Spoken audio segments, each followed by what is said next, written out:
അവൻ ഒരുപാട് സ്ത്രീകളെ പല അമ്പലങ്ങളിലും വെച്ച് കല്യാണം കഴിച്ചിട്ടുണ്ട്. പത്തനംതിട്ടയുള്ള ഒരു പെണ്ണ്, പേര് ഞാൻ പറയുന്നില്ല, പത്തനംതിട്ടയുള്ള ഒരു പെണ്ണ്, എറണാകുളത്തുള്ള ഒരു സ്ത്രീ, അങ്ങനെ പലരും ഉണ്ട്. സിനിമ പ്രൊഡ്യൂസറാണ്, സിനിമാ നടനാണ്, അതും പറഞ്ഞിട്ടാ വിളിക്കുക.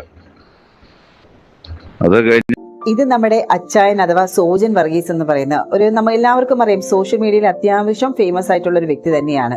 പ്രത്യേകിച്ച് തൊപ്പിയുടെ കൂട്ടുകാരൻ എന്ന് പറയുമ്പോൾ എല്ലാവർക്കും അറിയാം.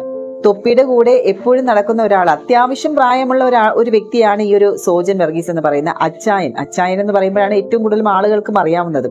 കുറച്ച് ദിവസങ്ങൾക്ക് മുൻപായിരുന്നു ഈ ഒരു അച്ചായൻ എന്ന് പറയുന്ന ഇയാള് ഒരു പെൺകുട്ടിയെ അമ്പലത്തിൽ കൊണ്ടുപോയി താലി കെട്ടുന്ന വീഡിയോയ്ക്ക് സോഷ്യൽ മീഡിയയിൽ വലിയ രീതിയിൽ വൈറലായിരുന്നു.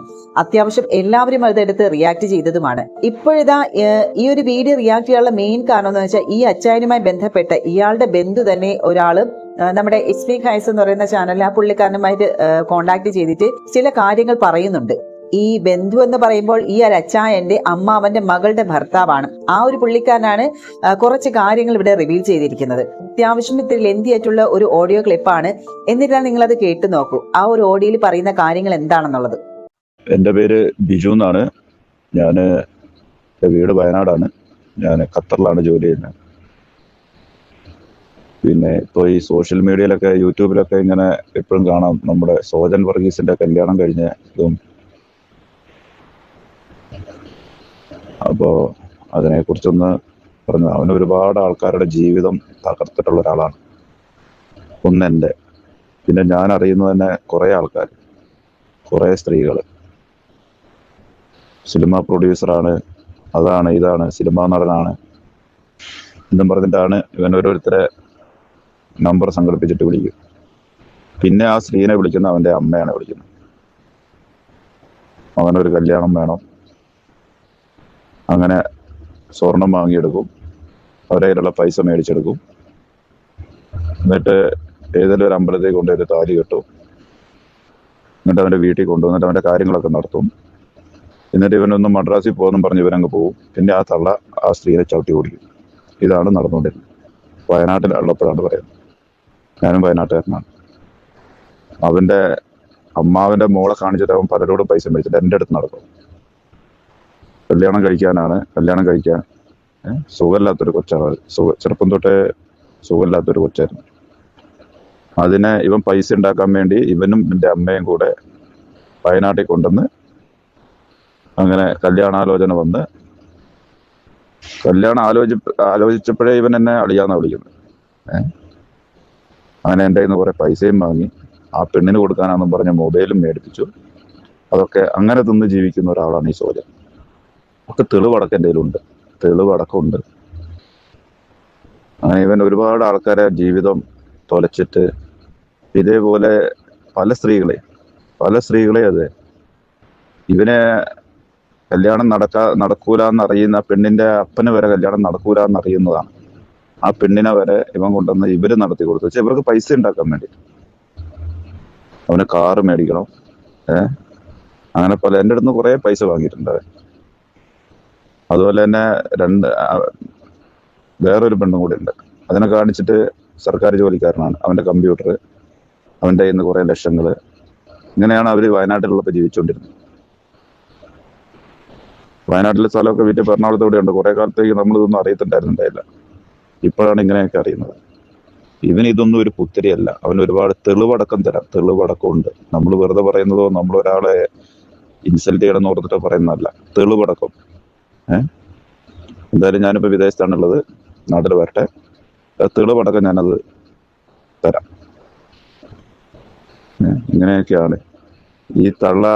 അവൻ്റെ അമ്മ, തള്ള എന്ന് വെച്ചാൽ അമ്മ, ഈ അടുത്ത ദിവസം ഒരു മീഡിയയിൽ കണ്ടിരുന്നു മദ്യപിക്കാറൊന്നുമില്ല. വിദേശത്ത് നിന്നൊക്കെ ഇങ്ങനെ നമ്മളൊക്കെ വരുമ്പോൾ നമ്മളെയൊക്കെ വിളിച്ച് പറയുമായിരുന്നു മദ്യം.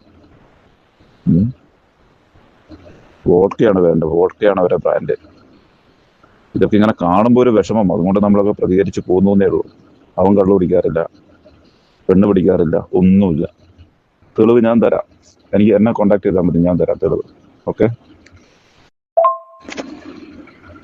സോജൻ ഒരുപാട് ആൾക്കാരെ പറ്റിച്ച് ജീവിക്കുന്ന ഒരാളാണ്, ജോലി ചെയ്ത് ജീവിക്കുന്ന ഒരാളല്ല. എങ്ങനെയെങ്കിലും പൈസ ഉണ്ടാക്കണം, ആരെ പറ്റിച്ചായാലും ഉണ്ടാക്കണം എന്നുള്ളൊരു ചിന്തയായിട്ട് നടക്കുന്ന ഒരാളാണ്. കുറെ കാലം അവന്റെ അമ്മാവന്റെ 2 പെൺമക്കളുണ്ടായിരുന്നു. അവരെ വെച്ചോണ്ടായിരുന്നു പൈസ ഉണ്ടാക്കിക്കൊണ്ടിരുന്നത്. എന്താ വെച്ചാൽ ഇളയ പെണ്ണിനെ കിട്ടിയത് ഒരു സർക്കാർ ജോലിക്കാരൻ, മൂത്ത പെണ്ണിനെ കിട്ടിയ ആള് ഞാൻ, അതായത് ഗൾഫിലാണുള്ളത്. ആദ്യം കല്യാണം കഴിച്ചത് അനിയത്തിനെയാണ്. അനിയത്തിനെ സർക്കാർ ജോലിക്കാരനായതുകൊണ്ട് മാസം മാസം അവന്റെ പൈസ അവന്റെ വീട്ടിൽ പോയി അവന്റെ കമ്പ്യൂട്ടർ എടുക്കുക, ലാപ്ടോപ്പ് എടുത്തിട്ട് പോവുക.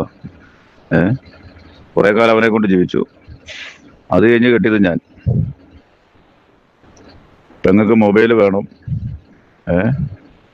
പൈസ കുറെ വേണം, ഒരുപാട് പൈസകൾ വാങ്ങിയിട്ടുണ്ട്. അങ്ങനെയൊക്കെയാണ് അവൻ തിന്ന് ജീവിച്ചുകൊണ്ടിരുന്നത്.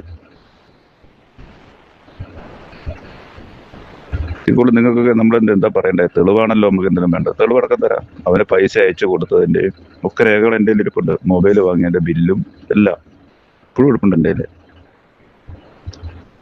നമുക്ക് ഒരു കാലത്ത് ആവശ്യം വരുമെന്ന് എനിക്കറിയാം. അതുകൊണ്ട് ഞാനതൊക്കെ സൂക്ഷിച്ചു വെച്ചിട്ടുണ്ട്. അവൻ്റെ അച്ഛൻ ഏതോ കാലത്ത് മരിച്ചു പോയതാണ്. അവൻ എൻ്റെ അടുത്ത് പറഞ്ഞത് അവൻ്റെ അപ്പം മരിച്ചിട്ട് സുഖമില്ലാത്തതുകൊണ്ടാണ്, ഹോസ്പിറ്റലാണെന്ന് പറഞ്ഞിട്ടാണ് പൈസ മേടിച്ചെന്നോട്. കല്യാണാലോചന വന്നതേ ഉള്ളൂ, അന്നേരത്തേക്ക് അവൻ എന്നോട് പൈസ മേടിച്ചു ചോദിച്ചു, അവൻ്റെ അച്ഛന് സുഖമില്ലെന്ന് പറഞ്ഞു. അപ്പം നമ്മളറിയില്ലല്ലോ, നമ്മൾ വിദേശത്താണ്, നമ്മൾ ഖത്തറിലാണുള്ളത്, ഗൾഫിലാണ്. അപ്പം നമ്മളറിയത്തില്ല, നമ്മൾ അതിൻ്റെ ഡീറ്റെയിൽ ഒന്നും തപ്പാൻ പോയില്ല. ഒരാൾ സുഖമില്ല, ഹോസ്പിറ്റലാന്ന് പറയുമ്പോൾ നമ്മളത് ചെയ്തു, അത്രയേ ഉള്ളൂ. പിന്നെയാണ് അറിയുന്നത് ഇവൻ പക്ക ഫ്രോഡാണ്. പിന്നെ ഇവന് പൈസ കുറെ മേടിച്ചു കഴിഞ്ഞപ്പോൾ പിന്നെ കൊടുക്കാതെയായി. അതൊക്കെ സത്യമാണ്. അവൻ ഒരുപാട് സ്ത്രീകളെ പല അമ്പലങ്ങളിലും വെച്ച് കല്യാണം കഴിച്ചിട്ടുണ്ട്. പത്തനംതിട്ടയുള്ള ഒരു പെണ്ണ്, പേര് ഞാൻ പറയുന്നില്ല, പത്തനംതിട്ടയുള്ള ഒരു പെണ്ണ്, എറണാകുളത്തുള്ള ഒരു സ്ത്രീ, അങ്ങനെ പലരും ഉണ്ട്. സിനിമ പ്രൊഡ്യൂസറാണ്, സിനിമാ നടനാണ്, അതും പറഞ്ഞില്ല വിളിക്കുക. അത് കഴിഞ്ഞ് പിന്നെ വിളിക്കുന്നത് അവൻ്റെ അമ്മയായിരിക്കും. മനുഷ്യരായി കഴിഞ്ഞാൽ കുറച്ചൊക്കെ ഒരു ഉളുപ്പ് വേണ്ടേ? ഇതൊക്കെ ഈ ചാവുമ്പോൾ ഒന്നും കൊണ്ടുപോകുന്നൊന്നുമില്ലല്ലോ. ജോലി ചെയ്ത് ജീവിക്കാനുള്ള തണ്ടും തടി ഉണ്ടല്ലോ അതിനൊക്കെ. നാട്ടുകാരെ ഊമ്പിച്ച് ജനങ്ങളെ പറ്റിച്ച് ജീവിച്ചിട്ട് എന്ത് കിട്ടാണ്? എന്നിട്ടാവും കുറെ വീഡിയോ ഇടും. ഇതൊക്കെ തന്നെയാണ് അതിന് പറ്റിയത്. എന്താ പറയാ, നശിച്ച ജന്മം എന്ന് പറയില്ലേ, അതാണ് അവര്. അത്ര മാത്രമേ പറയാനുള്ളൂ നമ്മൾ ഇതിനോടൊക്കെ. നമ്മൾ പറയുന്നതൊക്കെ സത്യമാണ്. നമുക്ക് നുണയൊന്നും വേണ്ട, തെളിവടക്കം തരാം. നമുക്കിപ്പോൾ ഇതിൻ്റെ നുണ പറഞ്ഞിട്ട് നമുക്ക് എന്ത് കിട്ടാൻ? ഞാൻ അവന്റെ പെങ്ങളെ കല്യാണം കഴിച്ച ആളാണ്, അതുപോലെ അതിൽ കൂടുതൽ തെളിവ് നിങ്ങൾക്ക്. ഇവിടെ നേരെ ചൊവ്വേ നടക്കുന്നവർക്ക് പോലും പെണ്ണ് കിട്ടാത്തൊരവസ്ഥയാണ്. ഇപ്പോഴത്തെ പെൺപിള്ളേർക്ക് ഇതുപോലത്തെ ഫ്രോഡ് കേസുകൾ മതി അല്ലേ? എന്തായാലും ഈ ഒരു വോയിസ് ക്ലിപ്പിൽ പറയുന്നത് പോലെ ആ പുള്ളിക്കാരന്റെ കയ്യിൽ തെളിവുകൾ ഉണ്ട് എന്ന് തന്നെ പറയുന്നുണ്ട്. അദ്ദേഹം ഇപ്പോൾ വിദേശത്താണ്. വിദേശത്ത് വന്നാൽ ഉടനെ തന്നെ ആ തെളിവുകൾ കൈമാറും. അത് എന്തായിരുന്നാലും ഞാൻ ഈ ഒരു അച്ചായന്റെ വീഡിയോയുമായി ബന്ധപ്പെട്ട് ഒരു ഒരു അമ്മയ്ക്ക് സുഖമില്ല എന്നൊക്കെ പറഞ്ഞുകൊണ്ട് ഒരു ഫണ്ട് പിരിക്കുന്ന ഒരു വീഡിയോയും കണ്ടിട്ടുണ്ടായിരുന്നു. പക്ഷെ ഞാൻ അന്ന് അതത്ര ഗൗരവമായിട്ട് എടുത്തിരുന്നില്ല. എനിക്കും ശരിക്കും പറഞ്ഞാൽ ഈ ഒരു സോജൻ വർഗീസ് എന്ന് പറയുന്ന വ്യക്തിയെ അത്രയ്ക്കും അറിയില്ല. ഈ ഒരു പുള്ളിക്കാരനെ ഈ ഒരു കല്യാണം കഴിഞ്ഞ് ഇത്തരത്തിൽ വന്ന് മറ്റു റിയാക്ഷൻ വീഡിയോസുകൾ റിയാക്ട് ചെയ്തപ്പോഴാണ് ശരിക്കും ഞാനത് ശ്രദ്ധിക്കുന്നത്. പക്ഷേ അതിലെടുത്ത് ഞാൻ എന്ത് റിയാക്ട് ചെയ്യാനാണ് എന്ന് ഞാൻ ആലോചിച്ചിട്ടാണ് ഞാനത് ചെയ്യാത്തത്. കാരണം ഒരാൾ വിവാഹം കഴിച്ചു, അതിപ്പോ പെണ്ണിനും ചെറുക്കനും ഇഷ്ടമാണെങ്കിൽ അതൊക്കെ. ഇപ്പൊ പ്രായം എന്ന് പറയുന്നത് അതൊരു കാര്യമല്ലല്ലോ. ഏത് പ്രായക്കാർക്കും ആരെയും വേണമെങ്കിൽ വിവാഹം ചെയ്യാം. അതൊരു പെണ്ണായാലും ആണായാലും ശരി. അവർക്ക് പരസ്പരം ആ ഒരു ബന്ധമുണ്ടായാൽ, പരസ്പരം വിശ്വാസവും സ്നേഹവും ഉണ്ടായാൽ മാത്രം മതി. അവരുടെ സമ്മതത്തോടു കൂടി തന്നെയായിരിക്കും ഈ വിവാഹം നടക്കുന്നത്. അപ്പം അതൊരു ജസ്റ്റ് സാധാ കല്യാണം എന്നാണ് വിചാരിച്ചത്. പക്ഷെ ഈ ഒരു വോയിസ് ക്ലിപ്പ് കേട്ടപ്പോൾ ശരിക്കും എനിക്കത് ഷെയർ ചെയ്യണമെന്ന് തോന്നി. കാരണം ഇത്തരത്തിൽ ഇയാൾ ഫ്രോഡ് കളിയാണ് കളിക്കുന്നതെങ്കിൽ അത് ശരിയായിട്ടുള്ള ഒരു